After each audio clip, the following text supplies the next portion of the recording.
नमस्कार दोस्तों, स्वागत है आपका फिजिक्स हिंदी के इस यूट्यूब चैनल में। तो मेरा चैप्टर वंशागति एवं विविधताएं जो चल रहा है, आज उसी क्रम में आगे बढ़ाते हुए हम जो निष्कर्ष निकाले थे मेंडल के नियम से, और उसी निष्कर्ष को अब समय आ गया है कि नियम के रूप में परिवर्तित किया जाए। तो दूसरी बात बताना चाहेंगे कि इस शोर शराबे के लिए माफी चाहते हैं, बगल में रामायण का माहौल है, इसलिए थोड़ा बहुत आवाज आ सकता है, तो प्लीज इग्नोर इट। और जो एंजॉय करना चाहता है प्लीज एंजॉय कीजिए। ओके, चलिए स्टार्ट करते हैं। तो पहले प्रयोग से क्या निष्कर्ष निकला कि लंबेपन का जो गुण था, जैसे कि पिछले लेक्चर्स में आप सुन चुके हैं कहानी कि लंबेपन का गुण बौनेपन पे प्रभावी होता है, इसलिए लंबेपन का गुण ही हमको देखने को मिलता है F1 जनरेशन में। वही बात आती है कि लंबेपन का गुण बौनेपन पे प्रभावी होता है। यही निष्कर्ष पहले प्रयोग से निकला था, और इसी प्रयोग को पहला नियम डालते हैं, प्रभाविता का नियम। तो मेंडल का पहला नियम था, मेंडल डालेंगे, मेंडल का प्रथम नियम, मेंडल के प्रथम नियम को आल्सो प्रभाविता का भी नियम कहते हैं। प्रभाविता का नियम भी कहते हैं। अच्छा, क्या नियम था कि जब एक जोड़ी शुद्ध लंबे तथा एक जोड़ी शुद्ध बौने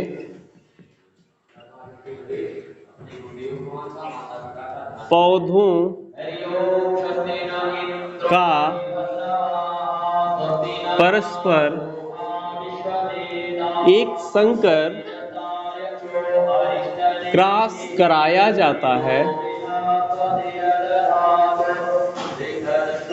तो F1 पीढ़ी में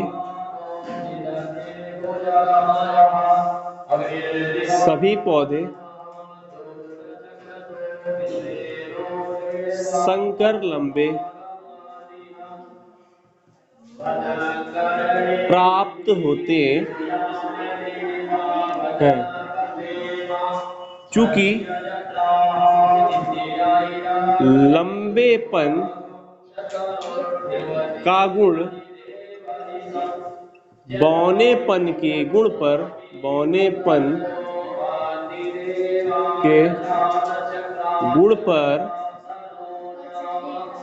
प्रभावी होता है,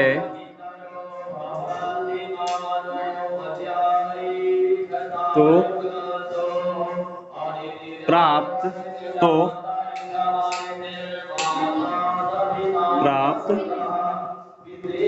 पौधे लंबे हैं। अतः इसे प्रभाविता का नियम कहते हैं। एग्जाम में बस इतना ही लिख देंगे तो नंबर पूरा नहीं मिलेगा, क्योंकि प्रभाविता के नियम में पूरा लिखने पे तभी नंबर मिलेगा जब आप नीचे क्रॉस करके दिखा देंगे। इतना भी आपका काम कंप्लीट नहीं होगा। वैसे आप छापना चाहें तो छाप सकते हैं। क्या लिखेंगे? जब एक जोड़ी शुद्ध लंबे तथा एक जोड़ी शुद्ध बौने पौधे का परस्पर एक संकर क्रॉस कराते हैं, तो F1 पीढ़ी में सभी पौधे संकर लंबे प्राप्त होते हैं। क्योंकि लंबेपन का गुण बौनेपन के गुण पर प्रभावी होता है, तो प्राप्त सभी पौधे कैसे थे? देखने में लंबे थे। इसीलिए इस नियम को पहले जो निष्कर्ष निकला था, इसी को बोल दिया गया है प्रभाविता का नियम। चलिए क्रॉस कराते हैं। कैपिटल टी स्मॉल टी लिख सकते हैं यहाँ पे। शुद्ध लंबा, यहां लिख सकते हैं शुद्ध बौना। ठीक है, अब इसका क्या करा रहे? क्रॉस कराए। टो टो टो टो टो टो टो टो।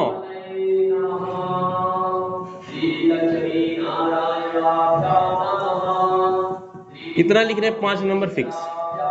ठीक है, आप समझ सकते हैं जो कैपिटल टी स्मॉल टी पे प्रभावी है, इसलिए सभी पौधे जो लक्षण होते हैं कैसा मिलता है हमको? प्रभावी लक्षण मिलते हैं। ये आप देख सकते हैं, फ्रेम में सेट कर देता हूं, देख लीजिए। ठीक है, सभी पौधे संकर लंबे, सेट कर दिए फ्रेम, आप देख सकते हैं। तो प्राप्त सभी पौधे कैसे हैं? लंबे हैं। अतः इस नियम को कहते हैं प्रभाविता का नियम। प्रभाविता का नियम क्या कहते हैं? जब एक जोड़ी, सॉरी गलत कर दिया, जब एक जोड़ी शुद्ध लंबे तथा शुद्ध,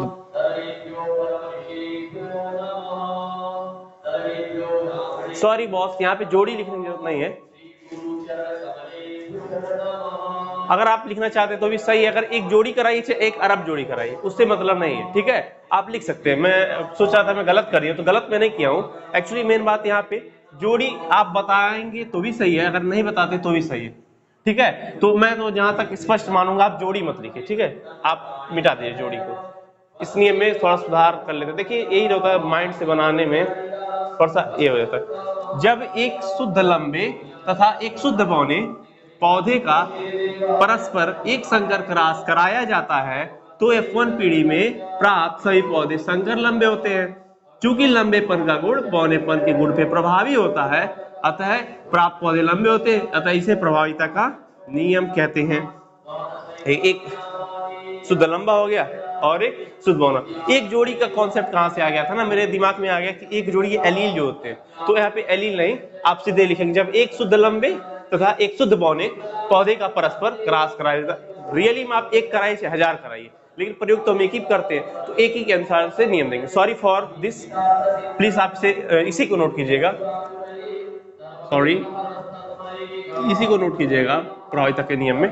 फिर आगे बढ़ते हैं मेंडल के दूसरे नियम में। नोट कर लीजिए, जब एक शुद्ध लंबे तथा एक शुद्ध बौने का पौधे का परस्पर एक संकर क्रॉस कराया जाता है तो F1 पीढ़ी में सभी पौधे संकर लंबे प्राप्त होते हैं। चूंकि लंबेपन का गुण बौनेपन के गुण पे प्रभावी होता है तो प्राप्त पौधे लंबे थे, अतः इसे प्रभाविता का नियम कहते हैं। चलिए इसे छाप लिए होंगे, आगे बढ़ते हैं हम लोग नेक्स्ट नियम की ओर। ये क्रॉस करके दिखाएंगे, नंबर मिलेगा। इसे आप कर लिए होंगे। चलिए चलते हैं आगे। नया जुगाड़ है, चोरी का है, पता है।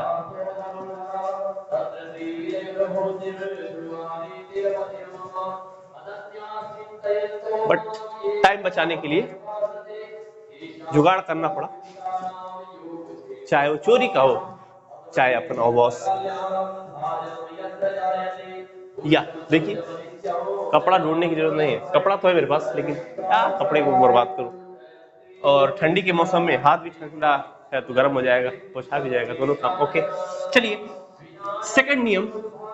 हाँ सेकंड नियम, सेकंड नियम को बोलते हैं मेंडल का द्वितीय नियम। डालिए मेंडल का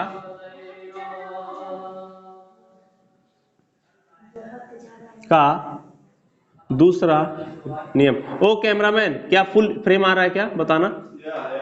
ओके, तो मेंडल का दूसरा नियम, मेंडल का दूसरा नियम क्या था कि F1 पीढ़ी में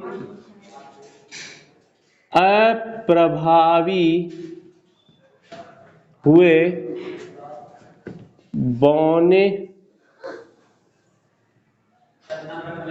बौनेपन का गुण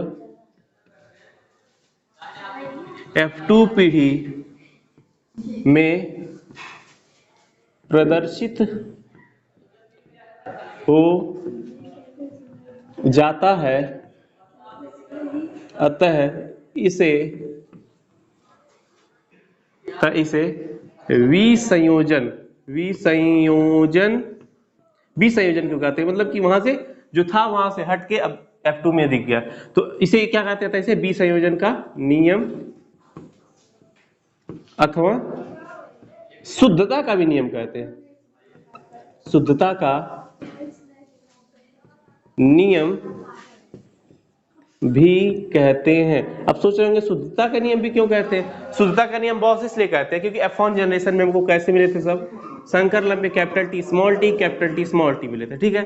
सबका क्रॉस कराइए, capital T capital T capital T capital T टो, capital T small T capital T small T टो, capital T small T capital T small T टो, कैपिटल स्मॉल टी। आप देख रहे हैं यहाँ शुद्ध रूप में शुद्ध लंबा और यहाँ पे शुद्ध पौना, ये दोनों बचे हैं ना मिलावटी वाले शंकर लंबे। तो यहाँ पे 25% शुद्ध लंबे तथा 25% शुद्ध पौने और 50% संकर लंबे पौधे प्राप्त होते हैं, इसलिए इसको क्या बोलते हैं? शुद्धता का नियम। यहाँ शुद्ध मिलते हैं हमको, जो हमारे बीज जो मिलते हैं वो संकरित नहीं होते हैं, वो शुद्ध होते हैं, इसलिए इसे शुद्धता का नियम कहते हैं। क्यों? क्योंकि यहाँ पे जो शुद्ध लंबा प्राप्त होता है और शुद्ध पौना भी प्राप्त होता है, तो साथ मिलते हैं ये, ठीक है। और बीज संयोजन का नियम इसलिए कहते हैं क्योंकि वहां पे क्या था, पहले दबा हुआ था, अब वहां से बीज संयोजित हो गया, यानी कि वो दबा हुआ था। कब तक दबा रहेगा बॉस? एक टाइम होता है, जब वो टाइम खत्म हुआ, आ गया दबा था, उसे वहां से बीज संयोजन यानी कि कड़ी को तोड़ दिया जिससे दबा हुआ था, वो कारक प्रदर्शित हो गया F2 पीढ़ी में और दिख गया यहाँ पे बौना। इसी को नियम बना लिया। निष्कर्ष कोई नियम नहीं, यानी कि F1 पीढ़ी में अप्रभावी बौनेपन का गुण F2 पीढ़ी में प्रदर्शित होता है, अतः इसे बीज संयोजन का नियम अथवा शुद्धता का भी नियम कहते हैं। तो ये रहे मेंडल के दूसरे नियम, और मेंडल का रहा द्विसंकर क्रॉस प्रयोग, ये कल पढ़ाएंगे, और उसके बाद से मेंडल उससे क्या नियम देते, तीसरा नियम, और फाइनली नियम मेंडल का ही होगा, उसके बाद से लिंग निर्धारण पढ़ेंगे, फिर कुछ टॉपिक पढ़ेंगे, उसके बाद से फिर खत्म करेंगे। तो आशा करते हैं आप सबको समझ में आ रहा होगा मेरा पढ़ाया हुआ। बहुत बहुत धन्यवाद। हाँ, एक बात और बताना चाहेंगे कि जो भी बच्चे मतलब चाह रहे हैं कि उसको इस चैप्टर के नोट्स मिल जाए, तो काफी अच्छा नोट्स, जो एक बेस्ट फॉर्म का नोट्स फिजिक्स हिंदी के यूट्यूब चैनल पे अपलोड किया गया है, आप वहां जाके देख सकते हैं। जब physicshindy.com आप डालेंगे, गूगल पे सर्च करेंगे फिजिक्स www.physicshindy.com, तो फिजिक्स हिंदी की आप वेबसाइट पे चले जाएंगे, वहां से आप हर सब्जेक्ट के आप नोट डाउनलोड कर सकते हो, वहां से बायोलॉजी के भी कर लीजिए। तो आपको ये भाषा पसंद आता तो इस भाषा में लिख लीजिए, वहां के जो नोट्स है वैसा छापना चाहते हैं वैसे लिख सकते हैं। तो ठीक है, पढ़ाई करते रहिए इसी जोश न्यू एनर्जी के साथ। मिलते हैं अगली वीडियो में, और पढ़ाई करते हैं। All the very best, bye bye.